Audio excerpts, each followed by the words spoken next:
گے میرے بھائیوں، آج اللہ کے عذاب کا سن کر، اللہ کے عذاب کی باتیں سن کر ہنسنے والوں اور ہنس کر کے اڑا دینے والوں، مسجدوں کو ویران کرنے والوں، ایک دن میں 3 مرتبہ پیٹ بھر کے کھا کے خدا کی قدرت کو بھول جانے والوں، قبر اور آخرت کو نظر انداز کرنے والوں، موت کی فکر سے بے فکر ہو جانے والوں، ذرا تصور تو کرو، صحابی رسول کہہ رہے ہیں بیٹا انسان کے سینے پر اگر زمین اور آسمان کو سمیٹ کر رکھ دیا جائے تو اتنی تکلیف نہیں ہوتی، جب انسان کو موت آتی ہے روح نکلتے وقت تو اس کو اتنی تکلیف ہوتی ہے۔ ذرا سوچنا میرے بھائی، میرے عزیز، ہائے ہائے، اگر ہم 10-20 کلو کا وزن پیٹ پہ اٹھا لیں تو ہم بھاپنے لگتے ہیں، لیکن یہ زمین اور آسمان سے وزنی اگر کوئی چیز ہمارے سینے پہ رکھی جائے تو کیا ہوگا؟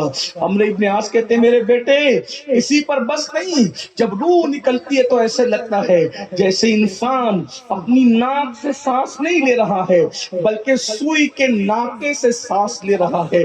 ذرا سوچو تو صحیح، یہ ناک اگر نزلے سے بھر جائے تو راتوں کی نیند اڑ جاتی ہے، جب موت کے وقت یہ کیفیت ہوگی کہ اللہ اکبر، ناک سے نہیں بلکہ سوئی کے ناکے سے سانس لی جا رہی ہوگی، اس وقت ہمارا کیا بنے گا؟ پھر اس کے بعد عمرو ابن عاص کہتے ہیں میرے بیٹے اگر کسی کے پیٹ میں ببول کا درخت گھسا دیا جائے اور نیچے سے اس کو کھینچا جائے اور سارے کانٹے اس کے ایک ایک رگ میں سما جائے، جب کھینچا جائے گا تو اس کی کیفیت کیا ہوگی؟ فرماتے ہیں اس سے زیادہ میں موت نہیں بتا سکتا، اس لیے کہ موت اگر جانوروں کو بتا دی جاتی کہ موت کیا ہے تو تمہیں کوئی گوشت والا جانور نہیں ملتا جس کا تم گوشت کھا سکتے تھے۔ میرے آقا فرماتے ہیں سچے رسول، صادق و مصدوق، مصطفیٰ کریم رؤوف الرحیم صلی اللہ علیہ وآلہ وسلم کہ اگر موت لوگوں کو بتا دی جائے تو لوگ ایسے گھلنے لگیں گے جیسے پانی کے اندر نمک گھلنے لگتا ہے۔ یہ اپنے آقا کا فرمان ہے، اس گھاٹی سے گزرنا ہے، اس وادی سے گزرنا ہے، اللہ اکبر، موت اسے کہتے ہیں۔ اور آپ کو بتاؤں، آئیے آگے بڑھتے ہیں، فتاوی رضویہ جلد 9 میں امام اہل سنت مردے کی بے کسی اور بے بسی کو اور قبر کے احوال بیان کرتے ہوئے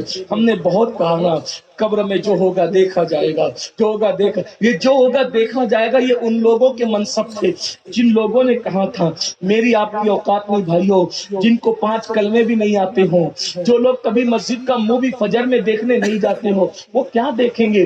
آئیے امام اہل سنت جن کے مسلک کا ہم نعرہ لگاتے ہیں اور حق لگاتے ہیں، وہ اپنی کتاب فتاوی رضویہ 9 جلد کے اندر کیا لکھتے ہیں؟ فرماتے ہیں یہ موت کی تکلیف کوئی چھوٹی موٹی تو نہیں، جس کی ایک ضرب، فرماتے ہیں جس کی ایک موت کا ایک جھٹکا سینکڑوں تلواروں کی ضرب سے زیادہ سخت تر ہے۔ اللہ اکبر، یعنی سینکڑوں تلواریں ایک ساتھ جسم پہ ماری جائے تو اتنی تکلیف اور صدمہ نہ ہو جتنا موت کا صدمہ، اور موت کے ہر جھٹکے کی کیفیت کیا ہے؟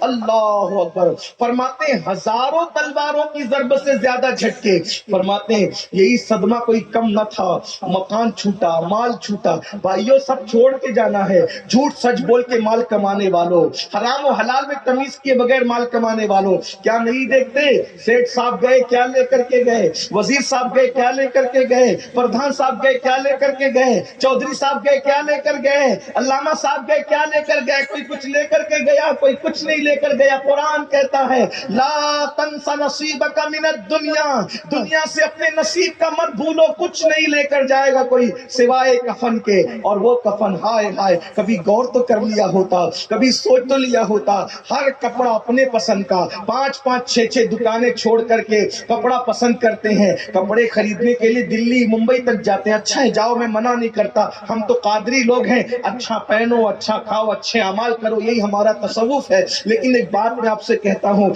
سارے کپڑے اپنی پسند کے، لیکن ہائے رے ہائے جو آخری میں پہننا ہے وہ کپڑا اپنی پسند کا کبھی نہیں ہوتا، اس میں نہ جیب ہوتی ہے نہ قبر میں تجوری ہوتی ہے۔ میرا مال، میرا مال، میرا مال، مال پہ غرور اور گھمنڈ کرنے والوں کس پر اترا رہے ہو، کس پر گھمنڈ کر رہے ہو، کس پہ تکبر کر رہے ہو؟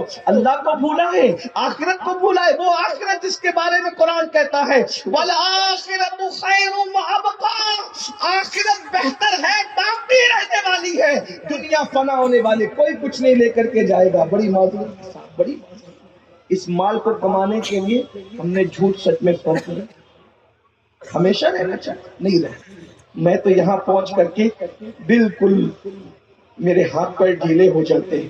ایک جملہ کہوں گا، اگر غلطی کروں گا تو یہ علماء مفتیان کرام میری اصلاح کریں. اگر موت سے کوئی بچ سکتا تھا، اگر کوئی بچ سکتا تھا تو وہ ایک ہستی تھی، ایک ہستی جسے دنیا محبوب خدا محمد رسول اللہ، لیکن ان کو بھی موت آئی. ہم اہل سنت کے عقیدے میں ان کو بھی، یہ اور باتیں ہماری طرح نہیں آئی. انبیاء کو بھی اجل آنی ہے. ہمارا عقیدہ، لوگ ہم پہ الزام رکھتے کہ سنی نبی کی موت نہیں مانتا. ہمارے امام نے کہا انبیاء کو بھی اجل آنی ہے، آنے والی ہے، مگر کیسی؟ مگر ایسی کہ فقط آنی ہے، ایک آن کے لیے آتی ہے. پھر وہی موت کے بعد ان کی حیات مثل سابق وہی جسمانی ہے. ان کی ازواج کو جائز ہے نکاح، اس کا ترکہ بٹے جو فانی ہے. نبی مر کے مٹی میں نہیں ملتا، تو زندہ ہے بندہ، تو زندہ ہے بندہ. میری چشم عالم سے چھپ جانے والا، لیکن اتنا ضرور سوچ لو، جس کی خاطر کائنات بنایا، جس کی خاطر کائنات بنایا، جس کو مالک جنت بنایا، جس کی رضا چاہا ولا سوف یعطیک ربک فترضی، جسے موت و حیات کا اختیار عطا کیا، انہوں نے بھی موت کا مزہ چکھا. جب انہوں نے موت کی لذت کو چکھی تو میں اور آپ محفوظ رہے گے؟ ہم اور آپ میں. اور ایک بات بتاؤں، حضور تو معصوم ہی نہیں، سید المعصومی تھے، لیکن پھر بھی جو حضور علیہ السلام دنیا سے گئے، اب میں کس کا ذکر کرنے یہاں پہنچ گئے؟ ان کے سوا جہاں موت آ کر کے کہتی ہے، ملک الموت کہتے ہیں اگر اجازت دو گے تو ہاتھ بڑھاؤں گا ورنہ واپس چلے. ان کی بارگاہ میں یہ ادب ہے حضرت ملک الموت.